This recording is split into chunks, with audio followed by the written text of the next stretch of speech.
নমস্কাৰ প্ৰিয় বন্ধুসকল, আপোনালোক সকলোকে পুনৰবাৰ আমাৰ চেনেলটোলৈ স্বাগতম। আজি আমি আপোনালোকৰ বাবে পুনৰ এটি নতুন কাহিনী লৈ আহিছোঁ আৰু আজি আমাৰ কাহিনীটিৰ নাম হৈছে নতুন ঘৰখনলৈ আহিল এজনী ধনী আৰু এজনী দুখীয়া বোৱাৰী।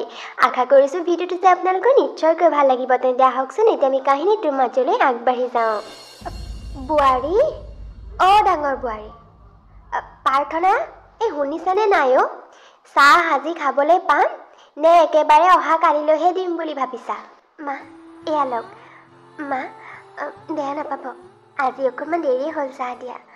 আজি ৰাতিপুৱা শুই উঠোতে অকণমান দেৰি হ'ল, সেয়েহে ঘৰৰ কাম বনখিনি আজৰি কৰোঁতো পলমেই হ'ল। ৰাতিপুৱাই ঘৰখনৰ ডাঙৰ বোৱাৰীজনী হৈ ৰাতিপুৱা যদি 7টা বজালৈকে শুই থাকা, দেৰি নহয় কি সোনকাল হ'ব নেকি? মাৰৰ ঘৰত হ'বলা এইবোৰকে শিকাই পঠিয়াইছে যে শাহুৱেৰৰ ঘৰত গৈ ৰাতিপুৱা 7টালৈকে শুবি, দেৰিকৈ উঠিবি, ঘৰৰ কাম বন চব দেৰিকৈ কৰিবি, তাৰপিছতে শাহুৱেৰক ৰাতিপুৱা 9টা বজালৈকে চাহ তাহ একো নিদিবি। এইবোৰহে হ'বলা শিকাই পঠিয়াইছে। তোমাক কিন্তু মই ভালে ভালে কৈ থৈছোঁ, কাইলৈৰ পৰা কিন্তু চাবা, পুৱা 5টা বজাতে উঠিবা। গোটেই কাম বনবোৰ শেষ কৰি মোক কিন্তু ৰাতিপুৱা 7:30 বজাৰ আগতে চাহকাপ লাগিব হ'লে। কৈ থলোঁ মই। হ'ব মা, মই বাৰু কাইলৈ সোনকালে উঠিম আৰু সময়ত আপোনাক চাহকাপ দিম। হ'ব বুলি মুখতে ক'লে নহ'ব, হ'বই লাগিব। আৰু যোৱা এতিয়া, এই বাথৰুমতে মোৰ কাপোৰ দুটামানো ধুবলগীয়া আছে, ধুবলৈ লৈ যাবা সেইকেইটা। আৰু মোৰ ৰুমটো অকণমান চাফা কৰিবলগীয়া আছে, সেইখিনি চাফা কৰি সোনকালে এতিয়া গৈ ভাতত লাগাগৈ, ভোক লাগিছে মোৰ। গুড মৰ্ণিং মা। মা, আপুনি তাৰমানে উঠি চাহ খালেই? বৌ, মোলৈ চাহকাপ লৈ আনক। ব্লেক টি আনিব হা মোলৈ, মই ৰাতিপুৱা গাখীৰ দিয়া চাহ নাখাওঁ আকৌ, ব্লেক টিহে খাওঁ, আপুনিতো জানেই। নিকিতা, উঠিলা হ'বলা? আহা আহা, বহাহি আহা। প্ৰাৰ্থনা, যোৱা তুমি সোনকালে গৈ এই কাৰণেও চাহকাপ লৈ আনাগৈ। আমি দুয়োজনী একেলগে বহি চাহ খাম। যোৱা, দেৰি কৰি থাকিব নালাগে, সোনকালে যোৱা। মা, আজি মোৰ শুই উঠা অলপ দেৰি হৈ গ'ল, চৰি হা। মানে এনেইতো মই 8 বজাত সাৰ পাই যাওঁ, কিন্তু আজি কেনেকৈ জানো সাৰেই নাপালোঁ। হ'ব, টাউনীয়া ছোৱালী, ঘৰত সোনকালে শুই উঠাৰ অভ্যাস নাই ন, গতিকে হ'ব দিয়া, লাহে লাহে অভ্যাস হ'ব আৰু এই দেৰিকৈ শুই উঠিলেও একো আপত্তি নাই, উঠিবা আৰু তোমাৰ যেইটা বজাত টোপনি ভাঙে, সেইটোহে কথা। বাকী তুমি যেনেকৈ থাকিব বিচাৰা এইখন ঘৰত তেনেকেই থাকিবা, যি পিন্ধিব বিচাৰা পিন্ধিবা, মোৰ হ'লে সেইবোৰত একেবাৰে আপত্তি নাই। গীতা, এয়া লোৱা চাহ। এখেত হৈছে ধৰিত্ৰী দেৱী আৰু এয়া হৈছে তেখেতৰ দুগৰাকী বোৱাৰী, ডাঙৰ বোৱাৰী প্ৰাৰ্থনা আৰু সৰু বোৱাৰী নিকিতা। আচলতে দুয়োজনী বোৱাৰী এইখন ঘৰলৈ একেলগে বোৱাৰী হৈ আহিছে, মানে তেখেতৰ দুয়োজন পুত্ৰৰ বিয়া একেখন ৰভাৰ তলতে হৈছে। ডাঙৰ বোৱাৰী প্ৰাৰ্থনা আকৌ একেবাৰে দুখীয়া পৰিয়ালৰ পৰা আহিছে। আচলতে তেখেতৰ ডাঙৰ পিতেক ৰঞ্জনে প্ৰাৰ্থনাক নিজে পচন্দ কৰি ভাল পাই এইখন ঘৰৰ বোৱাৰী কৰি আনিছে। আনহাতে নিকিতা হৈছে খুবেই ধনী ঘৰৰ। নিকিতাৰো বাৰু তাইৰ হাজবেণ্ডৰ লগত প্ৰেম বিবাহেই হৈছে, কিন্তু হ'লেও নিকিতা একেবাৰে ধনী ঘৰৰ একমাত্ৰ ছোৱালী নিকিতা। গতিকে শাহু একে, দুয়োজনী বোৱাৰীকৰ মাজত যেনেকৈ ধনী দুখীয়াক লৈ পাৰ্থক্য আছে, ঠিক ব্যৱহাৰ পাতিটো তেনেকৈয়ে পাৰ্থক্য কৰি ৰাখিছে। ধনী বোৱাৰী নিকিতাক শাহুৱেকে বৰ ভাল পায়, বৰ মৰম কৰে, একেবাৰে যেন বোৱাৰী বুলি নাভাবে, নিজৰ ছোৱালী বুলিহে ভাবে। কিন্তু তেখেতৰ ডাঙৰ বোৱাৰী প্ৰাৰ্থনাক তেওঁ যেন অকণমানেই ভাল নাপায়, কাৰণ প্ৰাৰ্থনা দুখীয়া ঘৰৰ পৰা আহিছে। নিকিতা ধনী ঘৰৰ হোৱাৰ বাবে লগত একেবাৰে ভাল ভাল ফাৰ্নিচাৰ, ভাল ভাল বস্তু, চবৰে বাবে ভাল ভাল গিফ্ট এইবোৰ আনিছিল। গতিকে তাই একেবাৰে শাহুৱেকৰ আলাসৰ লাৰু যেন। আনহাতে প্ৰাৰ্থনা যিহেতু দুখীয়া ঘৰৰ পৰা আহিছে, গতিকে তাইৰ লগত মাক দেউতাকে যিমান পাৰে, যিমান তেওঁলোকৰ শক্তি আছিল সেই চাইহে বস্তু দিছে, আৰু গিফ্টবিলাকো বৰ এটা বেছি দামী নহয়। গতিকে শাহুৱেকে এইবোৰ কাৰণে প্ৰাৰ্থনাক একেবাৰে দেখিব নোৱাৰে। ঘৰৰ গোটেইবোৰ কাম শাহুৱেকে প্ৰাৰ্থনাক অকলে কৰে, কিন্তু নিকিতাক ঘৰত গোটাই গছো যেন তেওঁ চুবলৈ দিব নিবিচাৰে। তেনেকৈয়ে এইখন ঘৰত প্ৰাৰ্থনা আৰু নিকিতাৰ এমাহ পাৰ হ'ল। নিকিতা, এটা কথা দেই, আজি মোৰ লগৰ বান্ধৱী এগৰাকী আহিব। তাই তাৰমানে তোমালোকৰ বিয়াটো আহিব নোৱাৰিলে। তোমালোকৰ বিয়াৰ দিনাখন আকৌ তাই বৃন্দাবনলৈ গৈছিল ভ্ৰমণ কৰিবলৈ। গতিকে আহিব নোৱাৰিলে। সেইটো কাৰণে আজি আহিব বোলে 9:44 চাইও আহিমগৈ। বহুত দিন হেনো তোক লগ পোৱা নাই, লগ কৰিও আহিম বুলি কৈছে। তাই 11মান বজাত পাবহি। নিকিতা, পাৰিলে এটা কাম কৰিবা, এই তুমি ঘৰৰ পৰা অনা ভাল ভাল গিফ্ট কিছুমান আছেই নহয়, তাৰে ভাল চাই কাপোৰ এযোৰ তাইলৈ বুলি পেক কৰি থবা। তাই আহিলে সেইযোৰ তুমি নিজৰ হাতেৰে দিবা। অ'কে মা, হ'ব। মই তেনেহ'লে ধুনীয়া কাপোৰ এযোৰ পেক কৰি থৈ দিম। এনেও মোৰ ঘৰৰ পৰা অনা বহুত গিফ্টৰ কাপোৰ এতিয়াও বাকী আছেই। মা পাপাই যে ইমানেই গিফ্টৰ কাৰণে মোক কাপোৰ দি পঠিয়াইছিলে নহয়। আৰু কি ক'ম মা, চবেই বহুত বেছি দামী দামী হয়। তাৰে ধুনীয়া এযোৰ মই আজি পেক কৰি থ'ম বাৰু। মা, মই তেনেহ'লে মোৰো ঘৰৰ পৰা অনা কাপোৰ দুযোৰমান আছে, তাৰে এযোৰ পেক কৰি থ'ম। ময়ো দিম এযোৰ। অকল নহ'লে নিকিতাই দিলে কথাটো বেয়া হ'ব নহয়। অঁ হ'ব আই, তুমি নিদিলেও হ'ব। তোমাৰ ঘৰৰ পৰা অনা কাপোৰবোৰ দেখিছোঁ নহয়। মোকো যিযোৰহে কাপোৰ দিলে আই, এইযোৰ পিন্ধি ক'বলৈ যোৱাটো বাদেই ঘৰতো মই পিন্ধিবলৈ পচন্দ নকৰোঁ। আৰু তুমি মোৰ বান্ধৱীজনীৰ আগত সেইবোৰ কাপোৰ দি মোৰ নাক কাণ মান সন্মান সকলো শেষ কৰিব নালাগে। কাপোৰ দিয়ে বৰ একেবাৰে মাক বাপেকে ভাল ভাল কাপোৰ কিনি দি পঠিয়াইছে যে। আৰু শুনা, এই ডাঙৰ বাবুক মই কৈ দিছোঁ কি বজাৰ কৰিব লাগে। সি অলপ দেৰি পিছতে আহি অফিচৰ পৰা মাজতে এপাক দি থৈ যাবহি। সেই সকলোবিলাক ভালকৈ বনাবা। মাছ মাংস সকলোবিলাক আনিব দিছোঁ মই। পনীৰ চব্জিখন কিন্তু একেবাৰে ভাল হ'ব লাগিব। তাই পনীৰ খাই বৰ ভাল পায়। গতিকে মাছ মাংস পনীৰ আটাইবোৰ খুবেই ধুনীয়াকৈ বনোৱা হ'ব লাগিব। যোৱা, এতিয়াকৈ কামত লাগাগৈ। শাহুৱেকৰ কথাত প্ৰাৰ্থনাৰ মনটো বৰ বেয়া লাগিল। এই এমাহত প্ৰাৰ্থনাই বুজি উঠিছে যে শাহুৱেকে তাইৰ লগত তেনে ব্যৱহাৰ কৰাৰ মূল কাৰণটোৱে হৈছে যে বিয়াৰ সময়ত ঘৰৰ পৰা তাই বৰ এটা ভাল ভাল বস্তু আনিব নোৱাৰিলে। তেখেতক দিয়া গিফ্ট, ঘৰখনলৈ অনা ফাৰ্নিচাৰ সকলোবিলাক যে শাহুৱেকে একেবাৰে পচন্দ নকৰে, সেই কথা তাই আৰু বুজিবলৈ পাতিলে। প্ৰাৰ্থনাই একো নক'লে, গৈ নিজৰ কামত লাগিলগৈ। তাৰ কিছু দেৰি পিছতে তেখেতৰ বান্ধৱী এগৰাকী আহি পালেহি। একেবাৰে বান্ধৱীয়েকক প্ৰথমতে তেওঁ নিজৰ ড্ৰয়িং ৰুমলৈ লৈ গৈয়ে বোৱাৰীয়েকে অনা সকলোবিলাক বস্তু দেখুৱাবলৈ ধৰিলে। এইযোৰ চোফাত বহ, ইমান ধুনীয়া দেখিছনে নাই? মোৰ সৰু বোৱাৰীয়ে আনিছে নিশিতাই। দেখিছনে চোফাযোৰ কিমান ধুনীয়া? এইযোৰ হেনো 80 নে 90 তেনেকুৱাই কিবা এটা লৈছে। 90,000 হপায় দেই। তাৰপিছতে আকৌ এই ধুনীয়া শ্ব'কেছটো ডাঙৰ সেইটো আনিছে। তাৰপিছতে তাইৰ ৰুমতো ফাৰ্নিচাৰখিনি ক'বই নালাগে। আকৌ ডাইনিংযোৰ সৰু বোৱাৰী ঘৰৰ পৰাই আনিছে, যিযোৰ এতিয়া এই বাহিৰৰ ৰুমত থৈছোঁ যে সেইযোৰ। তাৰপিছতে ডাঙৰ একেবাৰে তাইৰ ৰুমলৈ টিভি আনিছে, ৱাশ্বিং মেচিন, ডাঙৰ ফ্ৰিজ। আমাৰ আগৰ ফ্ৰিজটো এতিয়া খুলিয়েই থৈছোঁ, তাই অনাটোকে লগাইছোঁ। যিহে ধুনীয়া দামী একেবাৰে। তাতে আকৌ এচিও আনিছে জাননে? এইবাৰ গৰমত আৰু চিন্তা নাই, বেছি গৰম লাগিলে সৰু বোৱাৰীৰ ৰুমতে গৈ ঠাণ্ডা হাৱা অকণ খাই ল'ব পাৰিম। মুঠতে কৈছোঁ নহয়, আমাৰ এই সৰু বোৱাৰী নিকিতা একেবাৰে গোটেইজনী লখিমী হৈ আমাৰ ঘৰলৈ আহিছে হেৰ'। তাকেই ময়ো সেই চোফাযোৰহে চাইছোঁ অহাৰ পৰা। বিৰাট ধুনীয়া হেভি চোফা দিছে আকৌ দেই। পিছে সিযোৰ চোফা হ'বলা ডাঙৰ বোৱাৰীৰ লগত আনিছে নেকি? আৰুনো কোনে আনিব? সেইজনীয়ে আনিছে। দেখিছনে চোফাৰ কোৱালিটি কি? এটা মানুহ বহিলেই গোটেই হেলেক ঠেলেক কৰি থাকে। মইতো সেইযোৰ চোফাত বহাটো বাদেই ঘূৰিও নাচাওঁ। সি আনি যি এক থ'লেই আৰু একেবাৰে মই তাত বহাই নাই। অকল চোফাযোৰেই নহয়, যিকেইটা বস্তু আনিছে দুই এটা গোটেইকেইটা এনেকুৱাই অৱস্থা, একেবাৰে হেলেক ঠেলেক। কেলে আনে জানো এইবোৰ বস্তু অনাতকৈ ননাই ভাল। তাইৰ ৰুমত বিচনাখনো যিহে দিছে নক'বা আৰু। ময়ো তাকেই, এই সৰু বোৱাৰীজনী ল'ৰাই নিজে পচন্দ কৰি আনিছে যেতিয়া কিমান ধনী ঘৰ চাচোন, ইমান ভাল। আৰু ডাঙৰজনী নাজানো আৰু ডাঙৰটোৱে কি পচন্দ কৰি আনিলে। কিবা সেই মিঠা কথাৰে বোলাব পায়। দুখীয়া ঘৰৰ মানুহবোৰেনো তেনেকুৱাই। অকণমান ভাল ল'ৰা এটা, ভাল চাকৰি কৰা ল'ৰা এটা দেখিবলৈ পাবহে লাগে। মাক বাপেকে শিকাই দিয়ে নহয় পতাপলে, তেনেকেই ডাঙৰটো ফচিলে। আৰু মোক কাপোৰ যিযোৰহে ডাঙৰ বোৱাৰীয়ে দিছে, নকবি আৰু এবাৰ পিন্ধাৰ পিছতে ঘৰ মোচা যোগ্যৰো হৈ থকা নাই।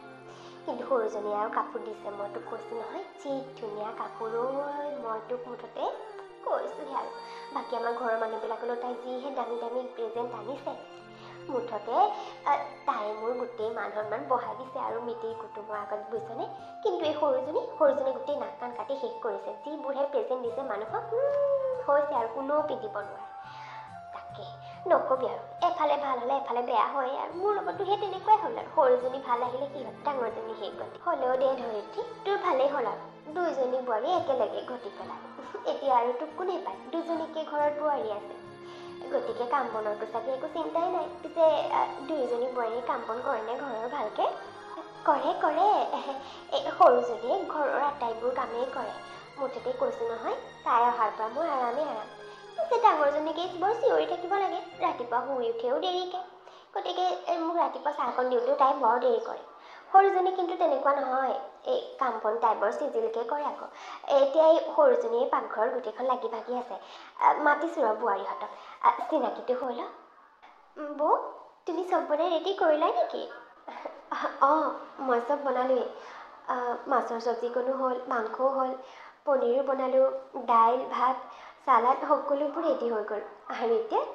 চাহকণো হৈ গ'ল ব'লা আলহীক চাহ দি আহোঁগৈ অ' তুমি চব কৰিলাই তুমি কিন্তু বিৰাট ফাষ্ট কাম কৰিব পাৰা দেই বৌ মই অকণমান শুই ল'ম বুলি ভাবোঁতে কেতিয়ানো টোপনি গুচি গ'লোঁ গমেই নাপালোঁ এতিয়াহে সাৰ পাইছোঁ আৰু শুনিছোঁ আলহী মাত আলহী আহিলে বুলি ভাবি লৰালৰিকৈ আহিছোঁ মই তুমি কিনো কৰিছা চাওঁগৈচোন বাৰু চাহখিনি হ'ল যদি মোকেই দিয়া বৌ মই লৈ যাওঁ আলহীক দিব সেই বুলি কৈ বৌয়েকে ধুনীয়াকৈ বনাই মেলি সজাই থোৱা চাহ দুকাপ ট্ৰেত তুলি একেবাৰে সৰু বোৱাৰীক নিকিতাইহে লৈ আনিলে যেন গোটেই ঘৰৰ কাম বন চাহ তাহ তাইহে বনাইছে আলহীৰ আগত তেনেকৈ দেখুৱাবলৈ এয়া চাহ খাব দেই এয়া মই তোক কৈছিলোঁৱেই নহয় সৰু বোৱাৰী বোলো কামত বৰ পাৰ্গত দেখিছ কওঁতে কেনেকৈ চাহ লৈ আহিলে হাউতকৈ এয়াই মোৰ সৰু বোৱাৰী নিকিতা আৰু এয়া ডাঙৰ বোৱাৰী প্ৰাৰ্থনা সেই বুলি কৈয়ে ধৰিত্ৰী দেৱীয়ে নিজৰ বোৱাৰীহঁতক বান্ধৱীয়েকৰ লগত চাহ চিনাকি কৰাই দিলে তাৰপিছতে ভাত খোৱাৰ সময় হ'ল ভাত খোৱাৰ সময়ত দুয়োগৰাকীকে ডাইনিঙত একেলগে ভাত দিলে ভাতৰ লগত আচলতে প্ৰাৰ্থনাই বহুত কিবা কিবি বনাইছিল তাকে দেখি বান্ধৱীয়েকগৰাকীয়ে ক'লে অঁ ইমানবোৰ ৰান্ধিলা ইমানবোৰ নোহোৱা হ'লেও হয় পিছে আটাইবোৰ কোনজনীয়ে বনালা বাৰু দেখিছোঁ বোৱাৰীহঁত সঁচাকৈ বৰ পাৰ্গত দেই কামত কোনে বনাব আৰু আমাৰ সৰু বোৱাৰী আকৌ তই যে কথা কিছুমান সোধোঁতেই প্ৰশ্ন হ'ল আৰু তোৰ আমাৰ সৰু বোৱাৰীয়ে বনাইছে মই চোন তোক কৈছোঁৱেই বোলো সৰু বোৱাৰী কামত কিমান পাৰ্গত দেখিছ ইমান কম সময়ৰ ভিতৰতে তাই এইবোৰ কমখন বনাই পেলালেনে বাৰু এতিয়া খা সোনকালে খা আৰু খাই ক সৰু বোৱাৰীয়ে বনোৱা কেনেকুৱা পাইছ খাই আকৌ এবাৰ যেন প্ৰাৰ্থনাৰ মনটো বৰ বেয়া লাগি গ'ল শাহুৱেকৰ কথাত আজি আচলতে এই আটাইবোৰ তাই বনাইছিল কিন্তু হ'লেও শাহুৱেকে এবাৰো তাইৰ কথা আলহীৰ আগত নক'লে তেনেকৈয়ে সেইদিনাখনো পাৰ হৈ গ'ল খাই বৈ আলহীও গুচি গ'ল তাৰপিছতে প্ৰাৰ্থনাই নিজৰ ৰুমলৈ আহি ভাবিবলৈ আৰম্ভ কৰিলে আচলতে মায়ে মোক সেইটো কাৰণে বেয়া পায় যে মই দুখীয়া ঘৰৰ পৰা আহিছোঁ মই লগত অনা বস্তুবোৰ একেবাৰে মাৰ পচন্দ নহয় তাকে লৈ মায়ে মোক কথাও শুনায় কিন্তু মা দেউতাই যেনেকৈ পাৰিলে তেনেকৈ কিবা এপদ দিলে মোক তাকে লৈ এতিয়া তেওঁ মোক ইমান বেয়া পায় মোৰ আৰু নিকিতাৰ মাজত তেওঁ ইমান পাৰ্থক্য বিচাৰ কৰে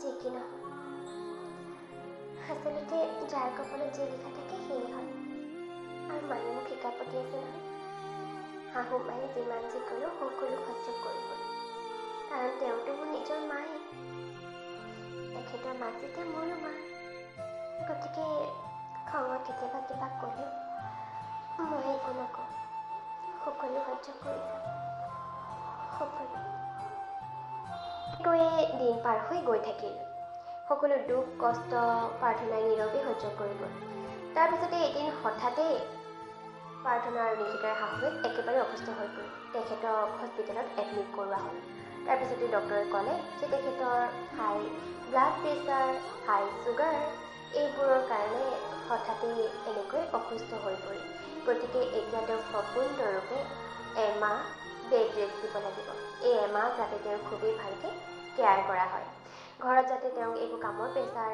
বা একো মেণ্টেল প্ৰেছাৰ নিদিয়ে সেই সকলোবিলাকৰ প্ৰতি কেয়াৰ কৰিবলৈ ক'লে তাৰপিছতে তেখেতক ঘৰলৈ পুনৰ উভতাই অনা হ'ল সৌৰভ ব'লা আমি বেলেগকৈ ঘৰ এটা লওঁচোন মই তোমাক কিমান দিনৰ পৰা কৈ আছোঁ বাৰু যে মই এইখন ঘৰত আৰু থাকিব নিবিচাৰোঁ এনেকৈ জইণ্ট ফেমিলিত থকা মোৰ একেবাৰে ইচ্ছা নাই। মই সদায় মোৰ নিজৰ ফেমিলিটোৰ লগত অকলে থাকিব বিচাৰোঁ, মানে জাষ্ট তুমি আৰু মই বিয়াৰ আগতে তোমাক কৈছিলোঁ ন যে মই একেবাৰে জইণ্ট ফেমিলিত নাথাকোঁ। তথাপিও 3 মাহ মই জইণ্ট ফেমিলিত পাৰ কৰিলোঁ। বাট এতিয়া নহয়, এতিয়া তুমি এসপ্তাহৰ ভিতৰতে আমাৰ কাৰণে নতুন ঘৰ ল'বই লাগিব। এসপ্তাহ নহয়, 2 দিনৰ ভিতৰত। 2 দিনৰ ভিতৰত তুমি নতুন ঘৰ আমাৰ কাৰণে ল'ব লাগিব, আৰু 2 দিনৰ ভিতৰতে মই এইখন ঘৰৰ পৰা যাব বিচাৰোঁ। এইবোৰ তুমি কি কৈছা নিকিতা? এতিয়াতো একেবাৰে ইম্পচিবল। তুমি দেখিছা নাই বাৰু মাৰ অৱস্থাটো? মা এতিয়া একেবাৰে অসুস্থ। যোৱাকালি মাক হস্পিটেলৰ পৰা ঘৰলৈ আনিছোঁহে, আৰু তুমি এতিয়া আকৌ আমি এইখন ঘৰৰ পৰা বেলেগৰ যোৱাৰ কথা কৈছা। তুমি আৰু অলপ দিন ৱেইট কৰা, মা অকণমান সুস্থ হ'লে আমি বেলেগ ঘৰলৈ যাম। নহ'ব, আৰু অলপ দিনো ৱেইট নকৰোঁ।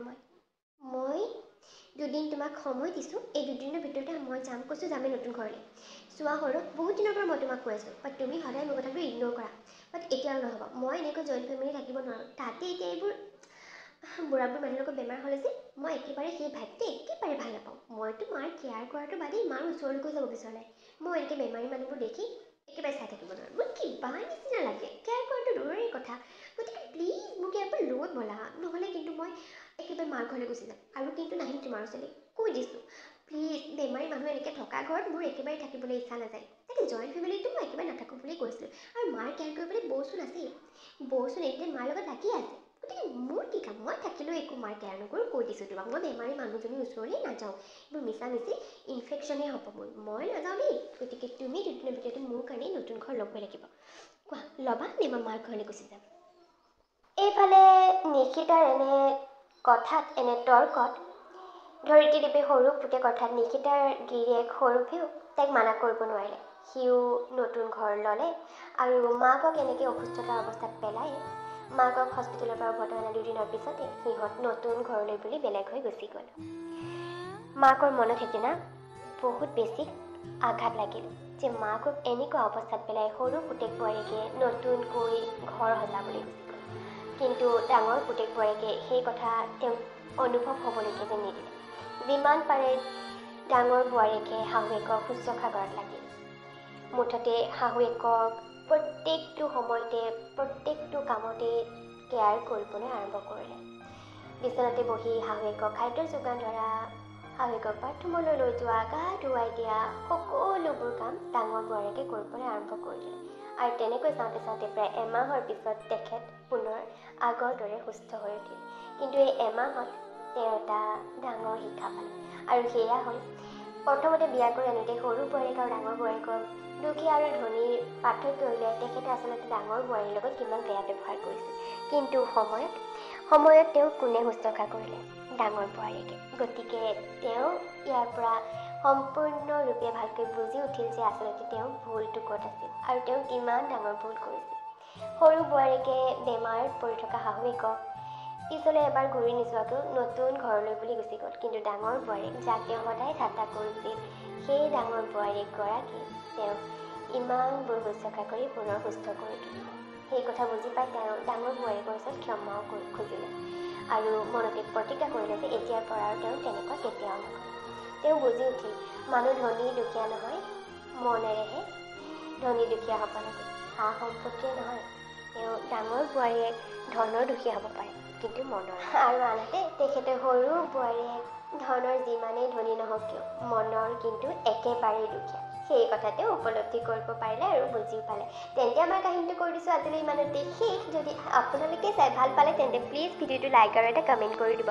আৰু যদিহে আপোনালোক আমাৰ চেনেলটোত নতুন তেন্তে প্লিজ আমাৰ চেনেলটো ছাবস্ক্ৰাইব কৰি দিব। তেন্তে লগ পাম পুনৰ এটা নতুন ভিডিঅ'ৰ সৈতে। তেতিয়ালৈকে বাই বাই।